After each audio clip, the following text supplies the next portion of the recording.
करवा चौथ का व्रत आने वाला था। कैलाश पर्वत पर माँ पार्वती अपने हाथों में मेहंदी रचा रही थी।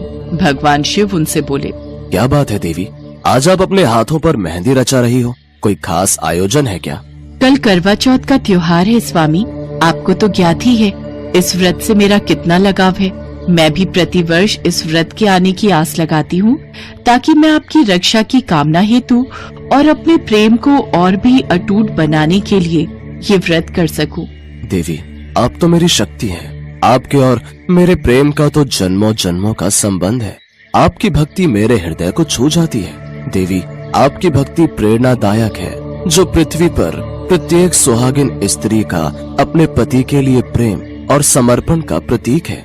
स्वामी, मैं चाहती हूँ इस बार मैं इस व्रत को पृथ्वी लोक पर करूँ। मेरी बहुत इच्छा है कि मैं भी मनुष्य रूप में सभी स्त्रियों के साथ इस व्रत की पूजा करूँ।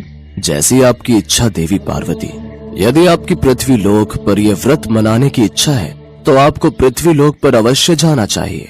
ठीक है स्वामी, तो फिर मैं तैयार हो जाती हूँ। कल प्रातः ही मैं धरती लोक पर करवा चौथ का व्रत मनाने के लिए चली जाऊंगी। अगले दिन सुबह ही माँ पार्वती एक बहुत सुंदर स्त्री का रूप धारण कर लेती हैं और धरती लोक पर एक गांव में पहुंचती हैं। वहां पर करवा चौथ की बहुत चहल पहल थी। हर स्त्री ने 16 श्रृंगार किए हुए थे। सुंदर साड़ी, हाथों में कांच की चूड़ियां, गले में मंगलसूत्र, पैरों में बिछुए पायल और तरह तरह के श्रृंगार। सभी औरतें आपस में बातें कर रही थीं। अरे बहन, चलो सब लोग मिलकर वहाँ घेरा बना लेते हैं, पूजा का समय हो रहा है। हाँ बहन, तुम भी पहुँचो, मैं अपनी बहू को लेकर आ रही हूँ। तभी एक औरत की नजर माँ पार्वती पर जाती है। अरे बहन, आओ ना, तुम भी हमारे साथ करवा चौथ की कथा सुनो। बस पूजा प्रारंभ ही होने वाली है। हाँ हाँ, मैं आपके साथ चलती हूँ। तुम तो बहुत सुंदर लग रही हो। पहली बार देखा है, इस गांव में किसी की बहू हो क्या? माँ पार्वती अभी कुछ कहती इससे पहले एक औरत ने आवाज लगा ली। अरे बहन, जल्दी आओ, पूजा का समय निकला जा रहा है। हम सब बैठ गए हैं। चलो चलो, बाद में बात करते हैं, अभी सब पूजा के लिए बुला रहे हैं। कितना आनंद आ रहा है इन सब के साथ करवा चौथ का व्रत मनाने में। अद्भुत, सब कितने अच्छे स्वभाव की हैं। इन सब के बीच मैं भी पूजा के लिए बैठ जाती हूँ। माँ पार्वती सबके साथ पूजा के लिए बैठ जाती हैं। सब मिलकर करवा चौथ की व्रत कथा और पूजन आरती करती हैं। सचमुच माँ पार्वती के आशीर्वाद से व्रत और पूजन बहुत अच्छे से हो गया। हे गौरी माता, हम सबके सुहाग की रक्षा करना। जय करवा माता की, जय गौरी मैया की। सब औरतें पूजा आरती करके घर जाने लगी, पर माँ पार्वती जैसे ही कैलाश के लिए लौटने लगी, अचानक उसी स्त्री ने उन्हें पुकारा। अरे सुनो बहन, तुम्हारा जल का कलश यहीं रह गया।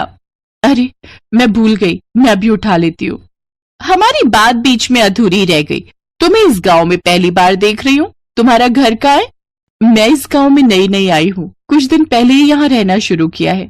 मेरे पति जरूरी काम से शहर गए हुए हैं, कुछ दिन बाद लौटेंगे। मैं उन्हीं के लिए ये व्रत कर रही हूँ। अच्छा, तो तुम नई नई आई हो गांव में। एक काम करो, तुम हमारे घर चलो। मैंने पूरी पकवान बनाए हैं, हम सब मिलकर खाएंगे। बस कुछ ही देर में चंद्रमा भी निकलने वाला है। घर पर तो तुम अकेले उदास हो जाओगी, ठीक है? चलो मेरे घर चलो। मैं और आपके घर? हाँ बहन, तो क्या हुआ? मेरे घर क्यों नहीं? मेरे घर को अपना ही घर समझो।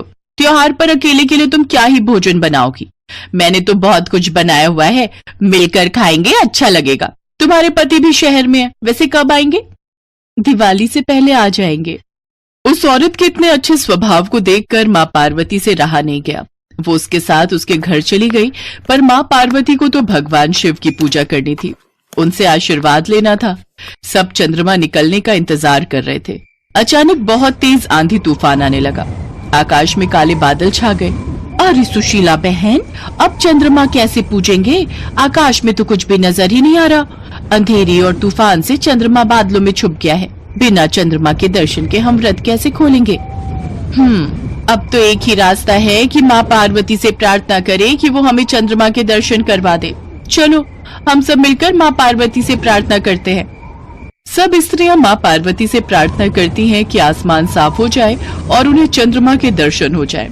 सुहागन स्त्रियां भला क्या जाने कि माँ पार्वती स्वयं उनके बीच खड़ी हैं। सुहागन स्त्रियों की प्रार्थना माँ पार्वती स्वीकार कर लेती हैं। उस औरत को साधारण स्त्री के रूप में माँ पार्वती साक्षात दिखाई दे रही थी। अचानक ही माँ पार्वती अंतर्ध्यान हो जाती हैं। आंधी तूफान रुक जाता है, मानो कुछ हुआ ही ना हो।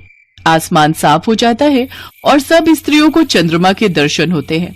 तभी वो औरत बोली, माँ पार्वती, ये सब आपका चमत्कार है। मैं जिस स्त्री से बात कर रही थी वो तो साक्षात माँ पार्वती थी। इसका मतलब मेरे घर में माँ पार्वती के चरण पड़े थे।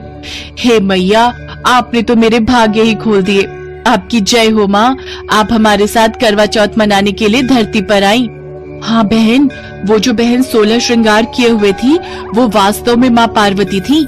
आज उनके चमत्कार से ये आंधी तूफान रुक गया और हमें चंद्रमा के दर्शन हुए। चलो हम सब मिलकर माँ पार्वती को धन्यवाद कहते हैं। ये तो हम सबका सौभाग्य है कि माँ पार्वती ने हम सबके साथ मिलकर करवा चौथ का व्रत और पूजन किया। उधर माँ पार्वती भी कैलाश पर्वत पर भगवान शिव की पूजा करती हैं और उनके हाथों से जल और भोजन ग्रहण करके अपने करवा चौथ के व्रत को पूर्ण करती हैं।